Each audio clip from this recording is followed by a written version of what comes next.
¿Qué tal? Muy buenas tardes, soy Héctor de Mauleón, le agradezco que nos acompañe nuevamente en una emisión de El Foco, mi querida Beca. Hola Héctor, hola a Bienvenida. todos. Caminando a un costado de la Plaza de Santo Domingo, frente al emblemático edificio de la Inquisición, un lugar pues, cargado de historia, los primeros enviados del Tribunal del Santo Oficio, antes de que se instalara oficialmente el tribunal, porque eso pasó muchos años después, en 1570 y tantos. Pero los primeros enviados compraron unas casitas que se extendieron a lo largo de todos estos predios, fueron habitando eso y con el paso del tiempo comenzaron a levantar el famoso tribunal. Eso nos habla de que podemos seguir casi la historia de estas construcciones desde 1526, 1527, cuando la Ciudad de México era inimaginable, apenas se estaría levantando, por esos años se comenzaría a levantar un pequeño templo, que hoy es el Templo de Santo Domingo. Por esos años, en la casa de Cristóbal de Oñate, se empezaban a levantar los portales, que son los portales de Santo Domingo. En fin, el doctor Pedro López nos dice una placa que llega a vivir por allá, y tendría un aspecto, pues, francamente irreconocible. Estamos caminando también por donde alguna vez estuvo el atrio de la iglesia, es decir, esta era una calle estrechita, había unas bardas aquí, atrás se veían los árboles del convento, se veían las tumbas que en el momento de la reforma, de la exclaustración de las órdenes religiosas, mucha gente vino a levantar. Sí, y se han cambiado también muchas cosas, es decir, hay algunas cosas que se han preservado muy bien. Vemos todavía el proyecto de Pedro de Arrieta que homologa toda la plaza, eso todavía se aprecia, pero precisamente como dices, la barda se quitó y con ella se quitaron también las capillas posas que tenía la iglesia Santo Domingo, de las cuales pues solo se conserva esa. De ahí hay que pensar que en cada esquina había una pequeña capilla, que bueno, fue uno de las principales innovaciones de la arquitectura novohispana en ese primer siglo XVI. Y se cierra, se tira, claro, esa parte del convento para abrir esa parte inútil, esa calle inútil que es la calle de Leandro Valle. Esta calle se llamaba de los Sepulcros de Santo Domingo. Qué nombre más bello, es el nombre más bello para mí que tuvieron las viejas calles de la ciudad. Pero estamos diciendo todo esto para dar un poco la idea de la enorme antigüedad que tiene la zona en la que estamos caminando, y para compartir con ustedes cómo en la Ciudad de México basta quitar una capa de pintura para que el pasado aparezca, basta levantar un piso para que el tiempo nos vuelva a invadir. Así que el programa de esta semana va a ocurrir dentro de las puertas tenebrosas de la Inquisición, y vamos a visitar las remodelaciones que se están haciendo y todo lo que ha aparecido cuando se han comenzado a realizar estos trabajos. Así que no se vaya, vamos a cruzar la calle, acompáñenos.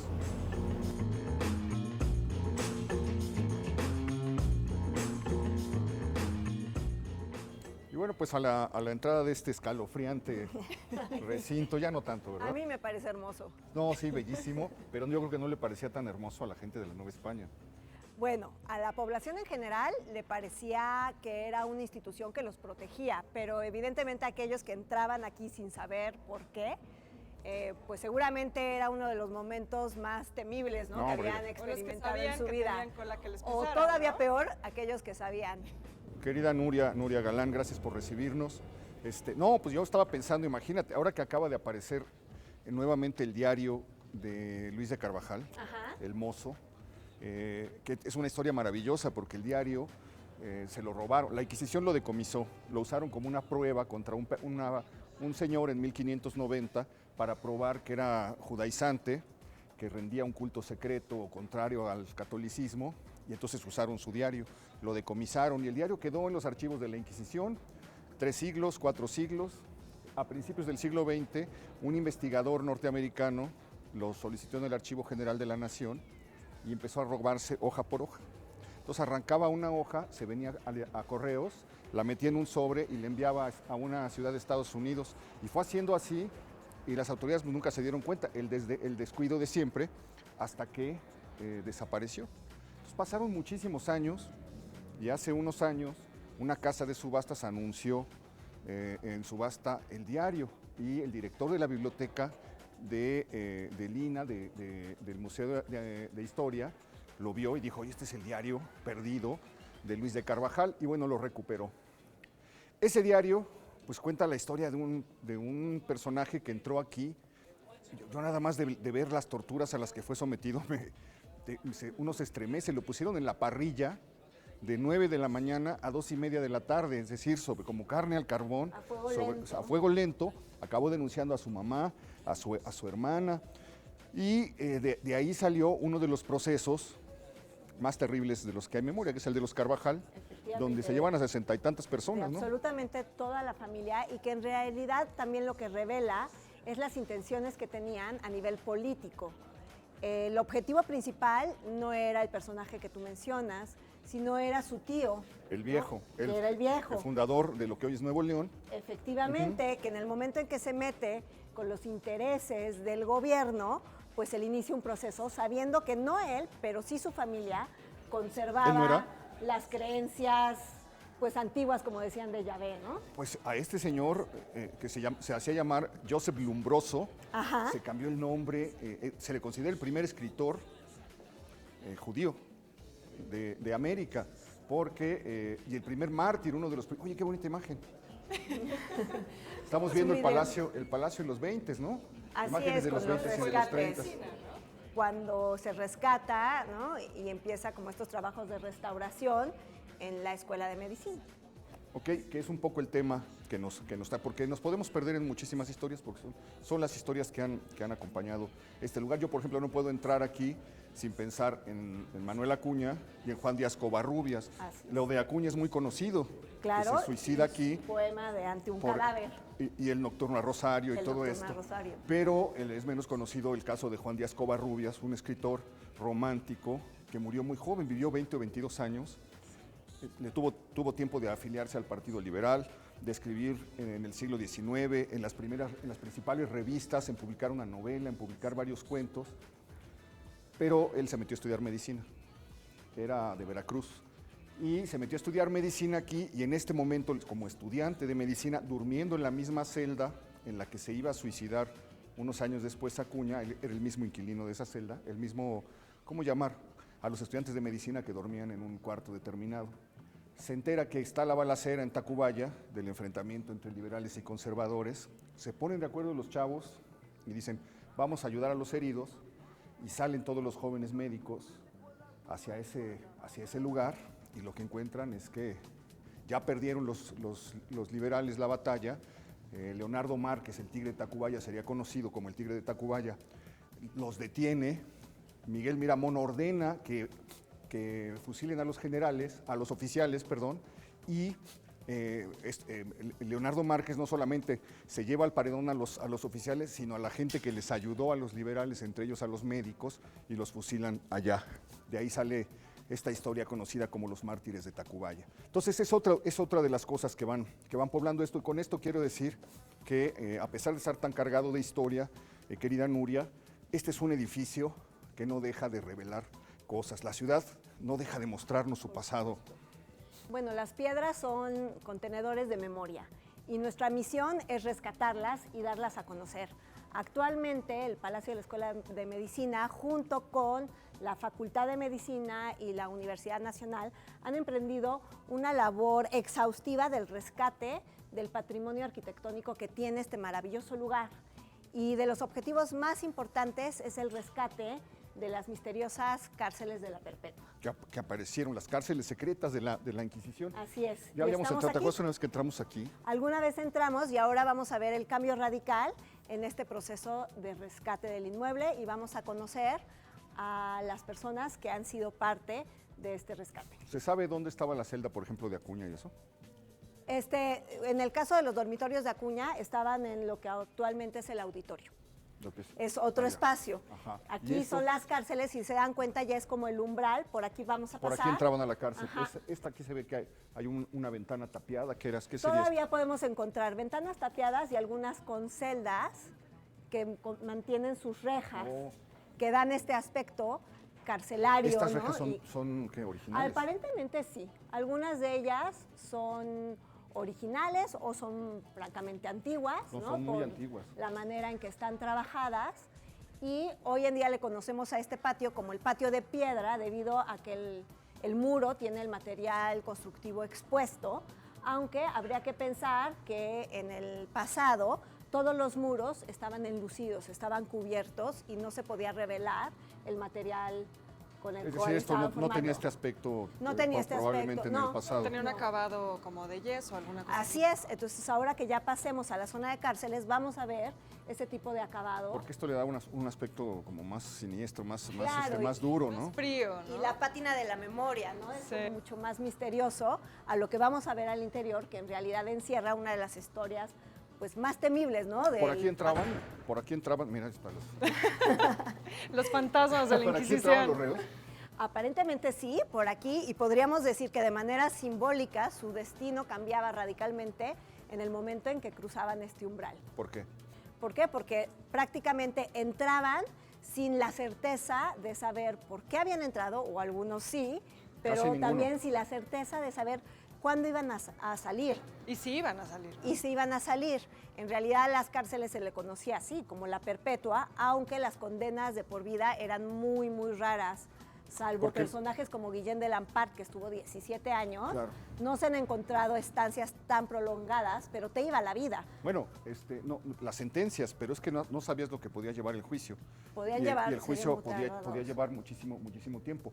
A mí me impresiona mucho un relato que hace Luis González Obregón de cómo el último día de la Inquisición, cuando se decreta esto ya se acabó, la gente se lanza sobre la Inquisición, y cuando los inquisidores que están aquí ven que ya perdieron el poder, todas las que han hecho, las que deben, etcétera, huyen por las azoteas Huyen, salvo y dejan abandonado a un anciano inquisidor Reumático. que ya no puede escapar. Y entonces entran y van a rescatar a los que están encerrados, y eso debe haber sido de verdad aterrador, porque salen hombres en los huesos, con las barbas hasta las rodillas, la ropa hecha hilachos, mugre, algunos ya habían perdido la razón, y lo primero que te pasaba, me lo vas a confirmar tú, Nuria, era que perdías tus bienes. Sí, Simplemente se te por el hecho de entrar confiscaba. aquí, adiós, hacienda, casa, muebles, etcétera. Y sin embargo, había unos que podían traer su mobiliario y incluso tener algún tipo de Privilegios, de por privilegios. supuesto. Aquellos más adinerados podían quedarse en la planta alta junto con los inquisidores. Podrían traerse sus sirvientes siempre y cuando estos también atendieran las necesidades de los inquisidores. Sin embargo, había otros que se encontraban en estos espacios en condiciones realmente deplorables, y de ahí lo peligroso de estar en estas cárceles, ¿no? Por un lado, la sensación de aislamiento, la propia tortura de saber que quizá tus propios familiares te están denunciando, y eso te invita a ti también a denunciarlos, y de esa manera se establecían estas cadenas de denuncias y podían, digamos que, controlar a esta red. Y también el estado deplorable de la condición de las cárceles, ¿no? Que durante mucho tiempo estuvo inundado y los inquisidores rara vez bajaban. Entonces se encontraban cadáveres devorados por ratas, así lo narran las crónicas, debido a este acto de negligencia. No, pues es que era otro mundo, Sí. era un mundo cruel, era un mundo atroz. Estos mensajes que se comunicaban, inventaron una especie de telegrama, donde a partir de golpes que significaban las letras se podían pasar mensajes. Y luego, como los mismos inquisidores sembraban gente que se hiciera pasar por preso, o que era un preso al que le ofrecían ciertas cosas para que fuera a contar Sí, negociaban lo que con se ellos, decía, ¿no? o lo que estaban conversando. Hay unos informes que están publicados en un libro del Fondo de Cultura Económica de las cosas que pasaban aquí adentro, y de verdad pues es que es un mundo. Espeluznante. Bueno, y también lo que decías que eran raras las cadenas perpetuas, también hay que decir que es raro también la quema, ¿no? Porque muchas veces También. creen que a todo el mundo lo quemaban y no era así. 45, En realidad, ¿no? 43 me parece, ¿no? Alrededor de 43. Que no es por quitarle Sí, brutalidad. no es que esos pero- 43 pero tampoco era estuvieran Italia, justificados. tampoco era Italia o Exacto, España, ¿no? Son exacto. casi 300 años de historia, ¿no? Entonces, a la hora que lo comparamos, No, pues sí, con las quemas pensamos de allá. que, y en cualquier otro tribunal, siempre era mejor caer aquí que en otro tribunal, ¿no? Entonces, por la misma falta, la condena aquí iba a ser mucho más laxa que en un tribunal civil. ¿Ah, sí? Sí. Bueno, de todas maneras es una mancha, yo digo que es una mancha de la iglesia que no tiene ninguna explicación. Pero bueno, vamos vamos ya a platicamos pasar. un poco como de los Descubramos los antecedentes. secretos. Vamos a imaginarnos eso. Vamos a ver. Por favor.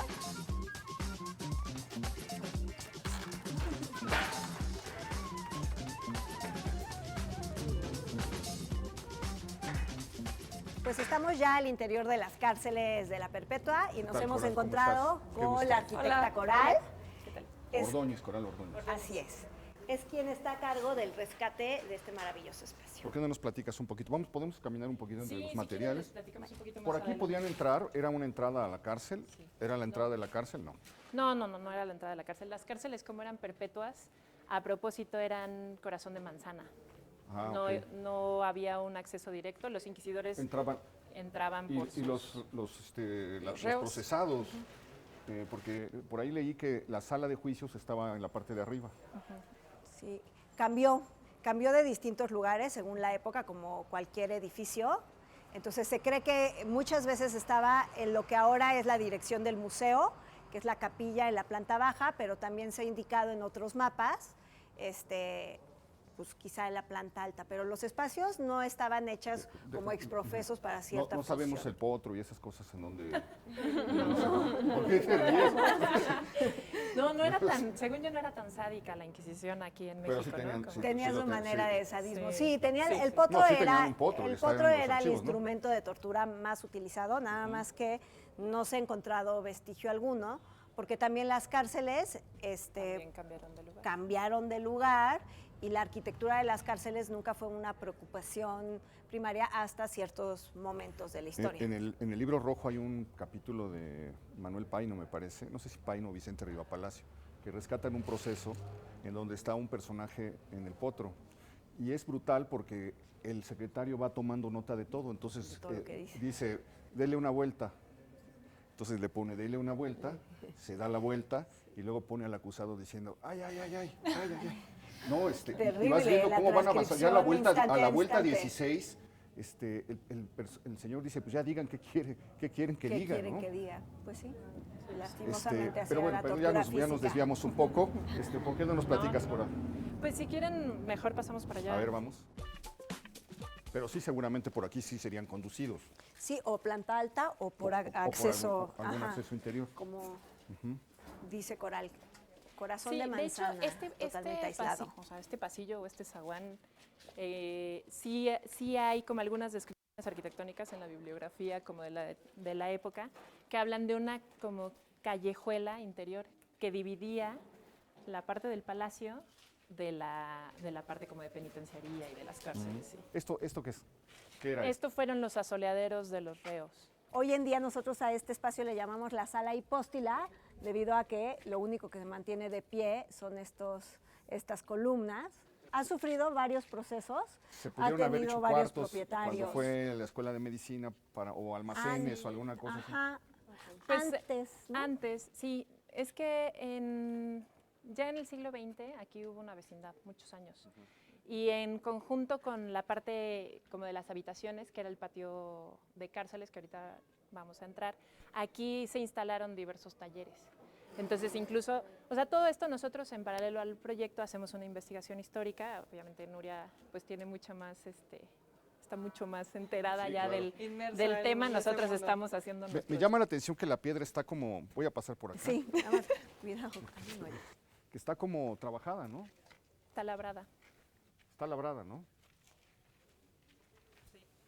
Esto pues debe indicar algo. Eso tiene que ver con que seguramente era la cara exterior, ¿no? O sea, de hecho hay como varios indicios de que seguramente este pasillo seguía ocupándose como un pasillo exterior y a los lados se debe haber compartimentado en algún momento los talleres.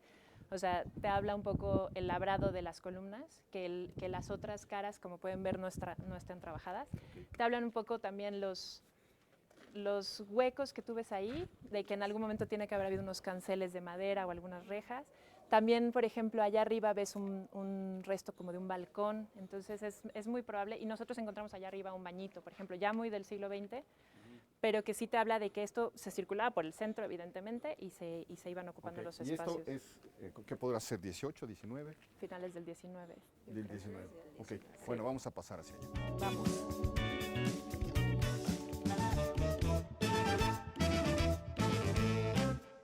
¿Cómo nos tenemos que imaginar esto? Bueno, de entrada es importante, no sé si se los platicaste, que este no es el primer patio de las cárceles. O sea, conforme iba creciendo el conjunto, Se iban comprando predios. Y... se iban comprando predios, se iba enriqueciendo el tribunal y se iba ¿Esto ya es otro adaptando predio? los espacios. Esto es otro predio. ¿De Venezuela? Sí, este es Venezuela 6. Ok.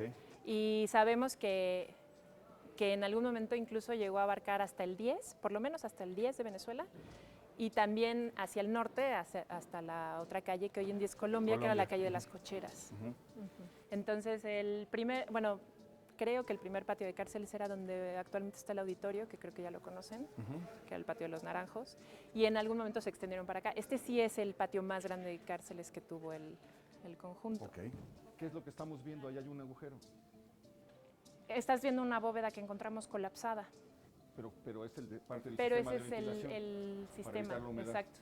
Entonces, desplantaban estas bóvedas de ladrillo y por los muros subían unos tubos de barro que iban atravesando los muros y hacían que se evaporara. Estoy muy ¿Podemos ver técnica. esa bóveda para compartirla con la gente que nos está Sí. acompañando?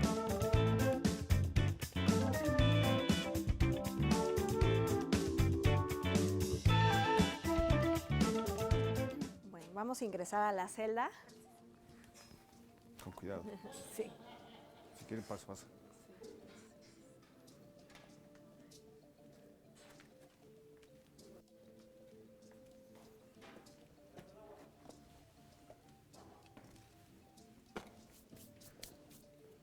Ok, pues es interesante ver los desnudos, porque nunca encontramos estas habitaciones así. No, y ver las etapas de la restauración, ¿no? Porque normalmente vemos o la ruina o ya el proceso completamente terminado. Esto es el espacio de lo que fue una sola celda. Así es. Una sola celda. Por aquí, una persona estaba habilitada para tener que una cama. ¿No sabemos eso? ¿Alguna mesa? No sabemos mucho el mobiliario porque dependía del la momento, condición. de la Del condición. reo. Pensar que la actividad de la Inquisición fue muy irregular, salvo pocas veces tuvieron mucha actividad. Entonces, cuando había hacinamiento, los reos compartían celda. En cuanto había pocos reos, porque no había como una persecución sistemática ni ininterrumpida, pues realmente podía estar 1 o 2 reos en todas las cárceles, ¿no? Entonces también los relatos dicen que muchas veces los alcaides rentaban estos espacios a prostitutas o criminales para que pasaran la noche, debido a que pues, las cárceles estaban desoladas porque no había un proceso, no había una persecución oficial, ¿no? Y eso de dependía, la por ejemplo, de disidencia. qué obispo estaba o qué virrey o O de qué del dependía. momento político que se estaba viviendo, porque recuerden que la Inquisición tenía que resguardar esta capacidad federativa que tiene la corona a través de la religión, ¿no? Entonces, cuando no había un conflicto de peso y no se ponía como en peligro la corona misma, difícilmente procedían y perseguían a los herejes, ¿no? Entonces podríamos pensar en la gran complicidad grande que se da. 1649, Ajá. retacado aquí, ¿no? 120. Retacado por completo. O sea, ¿cuál es el máximo al que pudo haber llegado por celda en ese momento? ¿Tenemos una idea? No tenemos idea, nada más tenemos como relatos de que muchas veces los reos se mataban entre sí. Bueno, aquí ahora, estrangularon al propietario de la biblioteca más importante que había en la Nueva España porque le encontraron unos libros de astrología. Se me acaba de ir el nombre. Me pero parece que se apellidaba Soto. Pérez de Soto, Melchor Pérez de Soto. Ya lo construí. Lo meten en una misma celda donde está una persona afectada de sus facultades mentales, quién sabe cuánto tiempo llevaba o qué le habría pasado, y a los 2 días lo estrangula y lo amanece estrangulado. Claro. Todo eso debió pasar en estos espacios, pero luego nos estamos enterando que más adelante se convierte esto en una vecindad, de manera que aquí vivieron algunas familias a principios del siglo XX. Sí, pues es un poco como de finales del 19, ¿no? 19, Sí, ok. sí. O sea, en realidad es que pues el ladrillo es distinto en cada siglo y se lleva usando cualquier cantidad de tiempo, pero Tendríamos que hacer una serie de estudios más a fondo de la Sí, ¿y composición. son ventanas o cuál era la función de eso? Sí, las ventanas también. De hecho, las ventanas, alguien que les relata muy bien es Stephen Austin en su diario. Las ventanas se pusieron un poco lo mismo, ¿no? Según el momento político y según el inquisidor que estaba a cargo y tal. Se hacían mejoras o no en las celdas, decir, se preocupaban de la humedad o de la iluminación. No siempre era un lugar oscuro, podía tener luz durante el día. No necesariamente. Es una ventana muy grande, ¿no? Sí, bastante grande. ¿Y esa madera es de qué época es? ¿Es de esa, la época de las es de cárceles? las originales, sí. Ok. Sí. Vamos aquí afuera porque me llamó la atención. ¿Algo más de aquí? ¿No? Me llamó la atención que hay unos orificios en las columnas del patio. Todos están horadados de alguna manera. ¿Por qué se hizo esa intervención? No, yo no llamaría una intervención, me parece respetuosa, ese atentado contra las columnas. ¿Cuándo ocurrió y por qué ocurrió?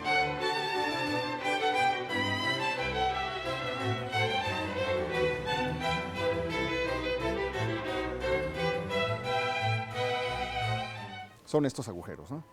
Sí. ¿Para qué los usaban entonces? O sea, ¿qué nos dicen los agujeros de los usos que pasaron? Bueno, esos son vestigios de canceles de madera que pusieron en la etapa de la vecindad, igual un poco parecido a lo que vimos en el patio de los asoleaderos. ¿Y entonces para qué intervenían? O sea, ¿cuál era la función de intervenir hasta acá afuera?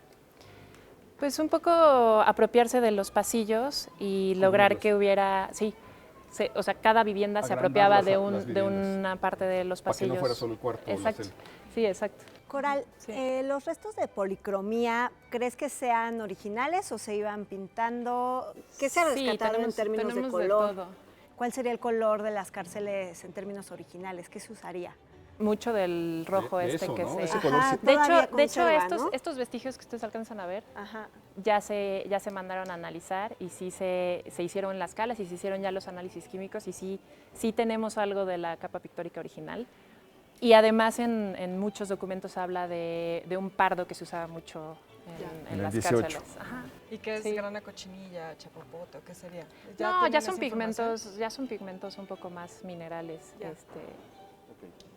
¿Y Sí, qué función con va a cal. tener esto? Porque bueno, ahorita lo estamos viendo en plena restauración, pero ¿en qué se va a convertir? Bueno, por un lado va a estar la biblioteca histórica, ¿no? Que es realmente una manera Del palacio. del Palacio y de la Facultad de Medicina, entonces es una manera de rescatar el conocimiento, ¿no? Y que tanto persiguió la Inquisición. Y también pretendemos que este espacio arquitectónico rescate la memoria de aquellos que estuvieron aquí presos. ¿Cómo será eso?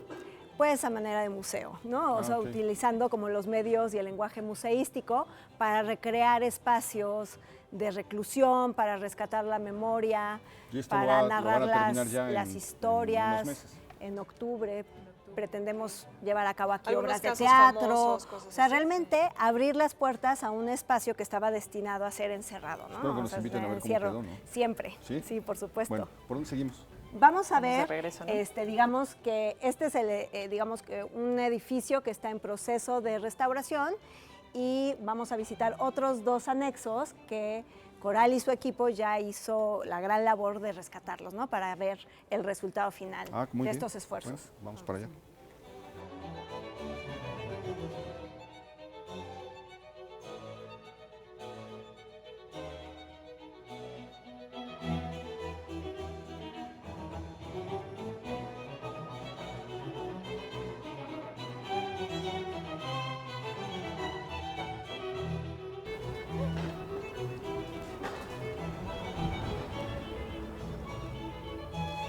Estamos entrando a una casa que el estilo pues ya es como completamente 19. Y sin embargo, cuando uno camina por todo ese tramo de la calle, encuentra unificada la fachada al estilo del 18. Al estilo de Arrieta. Todo es Arrieta, todo es Todo es obra de Arrieta, Arrieta. todo es Le dio una uniformidad a todas las casas que la Inquisición iba Así es. comprando. En algún momento, ya del siglo XIX, alguien compró este predio y le hizo las remodelaciones que estamos viendo. Porque aquí cambia totalmente el estilo, ¿no? Totalmente, sí. Así es. ¿Qué datos tenemos sobre este espacio? Bueno, en realidad se sabe que lo adquirió una familia adinerada, ¿no? De ahí que podamos observar En la planta alta, un piso maravilloso de damero, la escalinata de mármol, ¿no? Los barandales, pintura mural como trampantojos simulando sillares de piedra.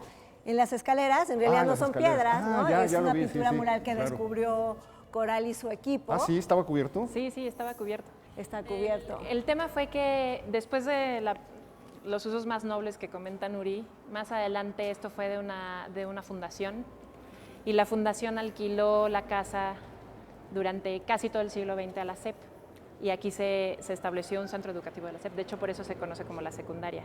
Entonces, cuando nosotros llegamos, en realidad, mucho de la decoración, o sea, sí, si te digo los barandales y la cantería y demás, sí estaba ahí, estaba en bastantes malas condiciones. Estructuralmente estaban prácticamente todos los entrepisos colapsados. ¿Una oficina de gobierno? Era un centro educativo.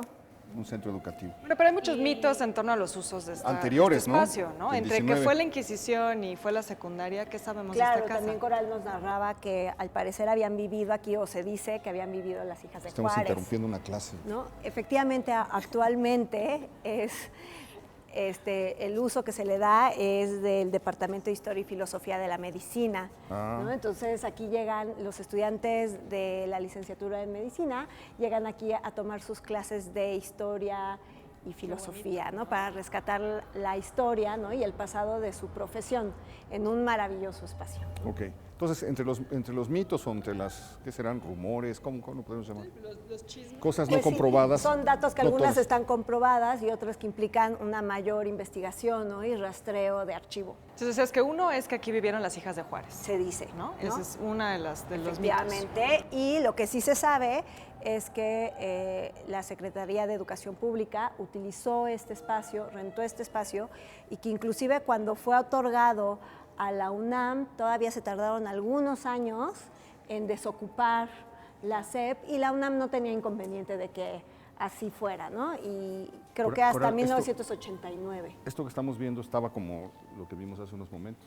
Pues estaba peor porque incluso ruina total, cárceles, ¿no? un poco platicábamos, ¿no? Ahorita que nos conocimos, que termina uno las restauraciones y parece que solo pintaste, pero sí estaba peor. O sea, aquí en efecto toda la pintura decorativa estaba cubierta, la cantería estaba en bastante mal estado. ¿Y cómo se hace este descubrimiento? ¿Cómo se hace al Con momento calas y imaginación. Por eso vas haciendo la cala y de repente apareció exactamente esto. Sí. Esto lo han de haber hecho que cuando se fue la SEP tomó posesión, cuando el Ministerio de Educación Sí, tomó posesión. Sí, seguramente o sea, tiene que haber estado alfombrado en algún momento porque tenemos incluso también las claro, huellas están en... las O sea, huellas. El cubrieron mármol el mármol. es el original. El mármol pueden llegar a ver que tiene algunos injertos, pero es el original. Tuvimos mucha suerte que estructuralmente la escalera funcionaba bien, pero toda la pintura decorativa estaba tapada. Ok, y aquí hubo Seguramente sí, en algún una alfombra. momento. Y tuvimos en realidad mucha suerte porque por lo general cuando le cambiaban, digamos que el look, pues para que tú puedas volver a aplanar y a enlucir y a pintar, muchas veces picas lo anterior. Entonces en otros espacios nos ha pasado, incluso en cárceles, ya no tuvimos mucho tiempo de verlo, pero nos pasó que hay mucha pintura decorativa pero que está muy picada y está muy dañada. Aquí tuvieron a bien nada más pintar, entonces nosotros lo primero que hacemos cuando hacemos estos proyectos son un montón de estudios preliminares, entre los cuales se hicieron 200 calas aquí, y así pudimos ir más o menos vislumbrando que eso estaba. Y nos arriesgamos a pedir la autorización de la Coordinación de Conservación para retirar las capas pictóricas posteriores, y descubrimos que estaba bastante completo. Bueno, y ahora que dices que la gente cree que cuando restauran solo pintan, hay que mencionar que este proyecto se ganó la Bienal de Arquitectura por restauración, ¿no? Entonces, realmente fue un proyecto de la mayor. ciudad y la de la nacional. ¿Cómo eligen los colores estos? Por las calas también. ¿También? O sea, ¿en algún momento estuvo así? Sí, en algún momento estuvo así. Evidentemente es difícil llegar al tono exacto, pero hay un poco... Pues es un tono como juarista, ¿no? Como Es un tono de la muy- época, es muy de la 19, época ¿no? Segundo Imperio, por ahí me da un poco la impresión, ¿no? Es muy amigable porque el siglo XIX, o sea, en el caso en el que tú no encuentres suficiente información como para tomar una decisión así, hay unas paletas autorizadas, ¿no? que están ok. autorizadas por el INAH. Este color es autorizado por el INAH, pero además nosotros encontramos esta gama en las calas que realizamos. ¿Les podrías narrar un poquito el trabajo que hicieron con las columnas, como Sí. la labor de rescate que fue titánico. Sí, sí, sí. Bueno, algo que es bastante interesante que tú mencionabas es que aquí recuperamos la imagen del siglo XIX, sin embargo, no es el La origen original. del edificio, Ajá. ¿no? ¿O no es la primera etapa? No es la primera etapa, no, exacto. desde luego. No. Entonces, realmente si tú encuentras el edificio con sus aplanados y con sus recubrimientos, es difícil ir haciendo como la reconstrucción hipotética de sus etapas. Pero nosotros, como pudimos encuerar el edificio, pudimos ir determinando como las intervenciones. Y una cosa que nos pasó muy simpática fue estas columnas, tanto esta como la de arriba, si ustedes ponen atención, son nuevas, son las únicas nuevas con respecto, todas las demás son originales. Okay. ¿Qué nos pasó? Que estas columnas, conforme el edificio se iba hundiendo, las columnas no se hundían. Entonces llegó un momento en que el mismo peso del edificio hizo que estallaran. Entonces nosotros trabajamos el proyecto y la obra Las en encontraron conjunto. reventadas. Las encontramos reventadas y encinchadas, ¿no? Pero pues había que hacer una intervención estructural importante. Además teníamos muchos entrepisos y muchas azoteas perdidos también, los muros estaban muy agrietados. Entonces había que hacer un poco llegar al origen de la falla. Se tuvo que hacer una excavación aquí y encontramos que los fustes de las columnas originales llegan 1,5 metros más abajo del piso actual. En realidad estos ¿Qué era el basamentos, nivel original? ¿qué era el nivel original? Estos basamentos son unos basamentos falsos que encamisan el fuste de la columna. Y en realidad el estriado, que también es muy del siglo XIX, también llega hasta aquí. En el momento que nosotros excavamos y quitamos la basa falsa, encontramos el resto del fuste sin el estriado con su base original, 1,5 metros más abajo. Okay. Entonces son como estas cosas interesantes que no te puedes imaginar mientras estás haciendo el proyecto. Labores titánicas. Ustedes hicieron reemplazaron esa columna. Reemplazamos esta columna. O sea, hay distintos criterios para hacer ese tipo de trabajos. Muchas veces puedes ponerles un alma, lo que vamos a hacer en los asoleaderos, que les vamos a poner una especie de vástago al centro de las columnas para que trabajen bien por sismo y cosas de estas. Pero aquí se decidió que estaban demasiado estalladas, no había mucha forma. Entonces se sustituyeron completas, se labraron, teníamos otra vez, ¿no? En los proyectos de restauración tratamos de que si reproducimos sea porque tenemos información para hacerlo. Se labraron a la imagen y semejanza de las originales, pero se cambió el tipo de cantera por una cantera más resistente. Sí, sí. ¿Y hay algo más que ver arriba? Sí, por Sí, supuesto. sí. Bueno, por vamos. favor.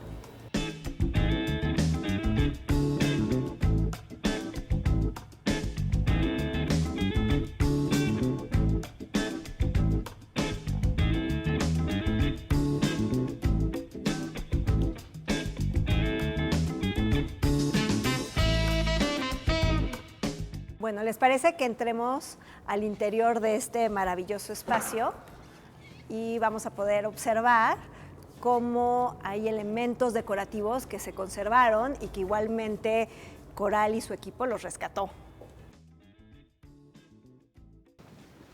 Wow. Qué cosa. No, está increíble. Está ¿Y no tenemos bellísimo. datos de la familia que hizo esto, que vivió aquí?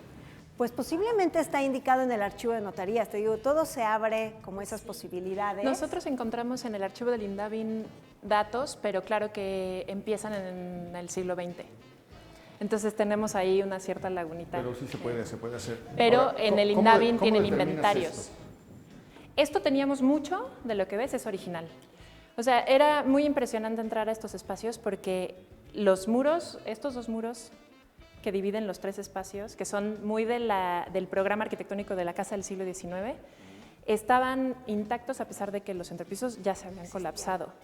Entonces los muros sí estaban muy agrietados, sí tenían unos arcos de descarga muy importantes, pero mucha de la decoración que tú ves es la original.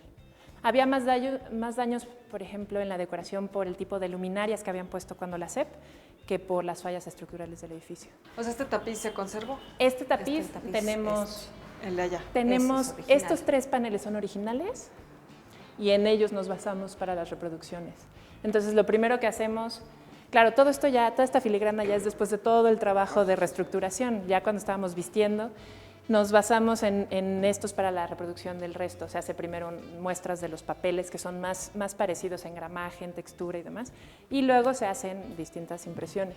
Y se trata de armonizar cromáticamente, pero no estamos buscando que sean iguales en ningún momento. O sea, las nuevas teorías de la restauración, o la escuela a la que nosotros tratamos de apegarnos, digamos, es que se entienda que hay una intervención, ¿no? Que sea armónica, que sea respetuosa, que ayude a la lectura del inmueble, pero que no trate de hacer un falso histórico ni de... Es interesante, se podría hacer una historia del papel tapiz, ¿no? Porque es un fenómeno también que empieza en Europa en el siglo XVIII y que, bueno, en Francia están los talleres más importantes y en Italia, pero se irradian por toda Europa porque te dan la oportunidad de que todos puedan aspirar a tener una decoración semejante. Es decir, tú puedes tener la misma decoración que el marqués o que el conde comprando simplemente el rollo de papel. Entonces hay una explosión en el siglo XVIII que se lleva, que se conserva a lo largo del siglo XIX, y todavía en mis tiempos, en el departamento donde yo viví de niño, había papel tapiz. Es decir, todavía a finales del siglo XX ponías sí podías vivir en medio del bosque. Lo vendían en las tiendas de autoservicio y lo podías ir decorando tu casa tú mismo. Y es un poco lo mismo que pasa con la hoja de oro, ¿no? Que aquí tenemos mucha. También podías, dependiendo del estrato económico, tener hoja de oro o hoja de oro inglés, que le llamaban, que era la hoja de oro falsa. Que la única diferencia es las aleaciones, ¿no? Tiene más cobre que oro y entonces es muchísimo más barato. Hay una diferencia. ¿La hoja de oro inglés? Es como más... Tiene más cobre. Ok. ¿Es esta? En realidad, esta nosotros mandamos a analizar, la que teníamos original es inglés o falso. Y entonces, la verdad es que respiramos porque entonces pudimos reintegrar la hoja de oro. Pero esto entonces es falso. No falso, quiero decir, ¿esto es producto de la restauración? ¿O es original? No, prácticamente todo lo que estás viendo también es original.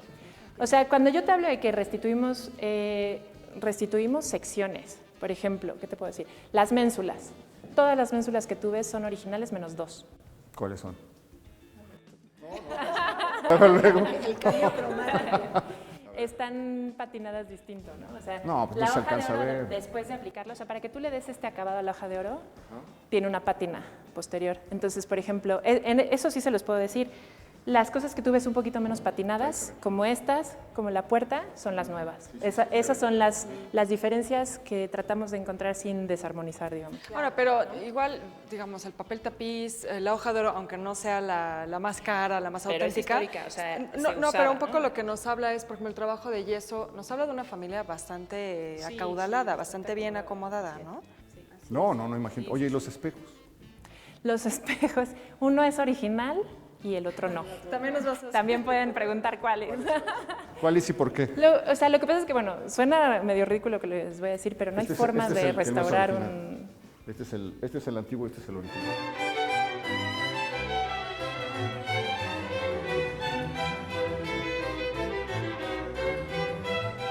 Igual la chimenea también es...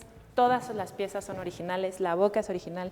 Fue una chimenea falsa de origen, ¿no? Sí, o sea, claro. de planteamiento, pero todas las piezas, excepto esta, son originales, ¿no? Buscamos, por ejemplo, en el caso de la chimenea, es un bonito ejemplo porque cuando no tenemos información, como les he estado contando, cuando no tienes información para reproducir fidedignamente, pues buscas integrar algo que sea como muy neutro, que no inventes la información que no cuentas. Muy bien, tenemos que apurarnos porque todavía tenemos que ver otro espacio. ¿Querías agregar algo, verdad, Nuria? Bueno, me gustaría hablar un poco rápidamente, podemos salir por este espacio, que el papel tapiz también nos habla quizá de los usos que se dieron, ¿no? En este caso, por medio del papel tapiz y de sus imágenes bucólicas, nos da a entender que era un espacio mucho más íntimo, que recrea como a la manera de la estética rococó esta imagen de una joven pareja ricamente ataviada. Ah, claro.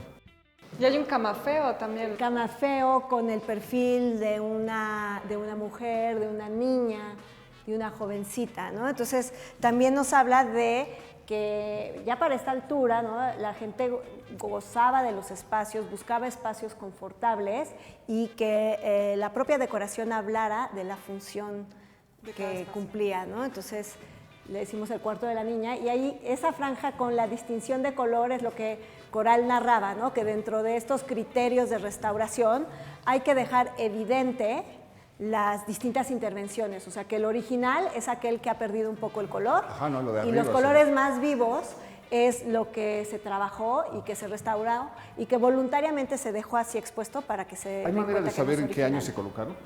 Estos, pues fíjate que estos no corresponden al inventario que encontramos en el INDAVIN. En el INDAVIN sí hablan a principios del 20 de tapices de seda. De seda. Que, Sí, no, es que no están. Que no están. Estos no pueden ser, ¿verdad? Estos no, estos son papel. Entonces estos son un poquito posteriores, pero tienen que ser todavía de la época en la que la casa tenía esa función, ¿no? O sea, no...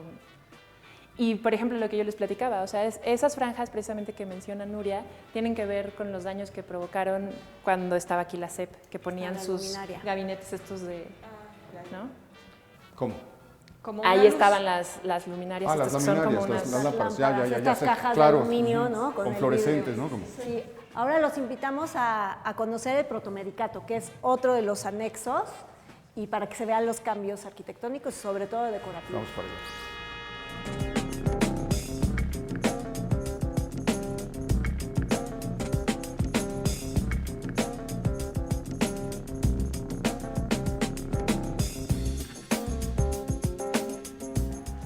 ¿Qué espacio es este?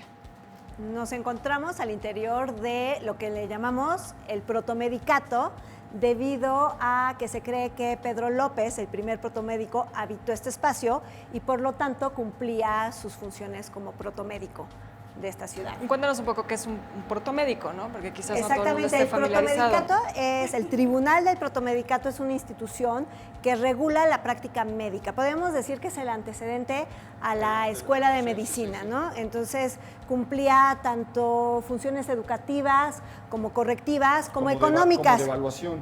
Exactamente. Sí, hacer un Quien examen, aspiraba a ¿no? ejercer. En tenía el momento en que pasar. evaluaba, cobraba por los permisos que otorgaba, entonces de alguna manera era una institución muy completa que supervisaba cualquier tipo de práctica médica, ¿no? Y Sí, aquellos no que lo solo ejercían. médicos y cirujanos, sino No, también me parece también. boticarios. Así es. Hay un Pedro López balsamadores. asociado a la fundación del Hospital de Jesús. Es uno de los médicos que aparecen ahí en los registros. Hay un Pedro López que le cura las quemaduras a Cuauhtémoc cuando Así es. exponen sus pies a fuego vivo para lo del tesoro. Y hay una placa de un Pedro López aquí en la Inquisición, En la propia plaza. frente a la SEP, Así es. que ahí vivió. Entonces puede haber como que padre, Todos hijo, médicos. abuelo, o puede ser un Pedro que vivió algunos años. Efectivamente, se cree que aquel que mencionaste tú primero, del Hospital de Jesús, tuvo un proceso inquisitorial fuerte, ¿no? También se sabe que el apellido López tiene un pasado criptojudío, ¿no? Entonces, en este caso, y aquí fue el protomédico, que también se conocía, que era médico de confianza Yo pensé que de tenía Hernán un Cortés. pasado exclusivamente mexica, el apellido López, ¿sabes? Que ahora todo lo mexica está de moda. No, en este caso no. Yo veo a Héctor como que quiere voltear a ver para allá. Es que esta cosa, ¿cómo decirlo? Uno no se imagina, pasas 1000 veces por allá afuera y nunca te imaginas que acá adentro está metido un documento de este tipo. Esto, ¿dónde lo encontraron? ¿Cómo estaba? ¿Qué está haciendo aquí? Pues lo encontramos ahí donde lo ves. Sabemos que es que pertenece al conjunto, no sabemos su ubicación original, pero Del sí conjunto de la del Inquisición. conjunto de la Inquisición. Lo que nos dice ahí es que siendo gobernando el conde de Monterrey, que fue el virrey hasta 1600 de la Nueva España, estuvo en los últimos años del siglo XVI, de 1590 y tantos a 1600, se introdujo aquí una obra, ¿no? Y siendo el señor Peralta, ¿qué? Inquisidor, el señor Algo Peralta, y bueno, pues ahí una serie de cosas del tribunal, pero lo que nos está informando es que aquí se vino a inaugurar algo en 1598. Aquí, en esa fecha se introdujo el agua al conjunto de la Inquisición. Es decir, hicieron una merced, tal vez un tubo como el que tienes en tu oficina, un drenaje de barro. Pues sí, ¿Que probablemente surtía? de piedra. Y O de piedra. Tenemos un poco la sospecha de que a lo mejor los vestigios que se encontraron en cárceles y la tina tienen que ver con la Que esos introducción vestigios del nos agua. decían fueron unos pozos, ¿no? Son unos pozos. Así es, hacia 1598. Y entonces, Esto estaba sepultado, estaba... Estaba apuntalando esta escalera que nosotros Vemos que es una práctica común, sobre todo a principios del siglo XX, cuando se empiezan como a apropiar los espacios. Se estaba Se venciendo. había y vencido, o sea, empezaron esta escalera originalmente funcionaba con una rampa a base de vigas de madera y tablas de madera y había cedido ante el peso y se habían y la gente que habitaba en ese momento el edificio había agarrado todo lo que habían encontrado, tabique, piedra, Escombro. placa, escombro, y habían formado un muro como de acompañamiento. Entonces, eso nos habla de que, aunque no sepamos su lugar original, esta placa lleva aquí 100 años. Y eso ayudó a que se conservara la placa, Así me es, imagino. sí, ¿No? así Que es. la escalera no se colapsara. Además es una placa de doble vista porque tiene la misma inscripción del otro lado, entonces sabemos que no estaba adosada a un muro, estaba... Tenía que estar en un lugar Tiene que haber tenido... donde tuviera circularidad, ¿no? circular, sí. Ahí es exactamente la misma. ¿Sí? Es exactamente la misma.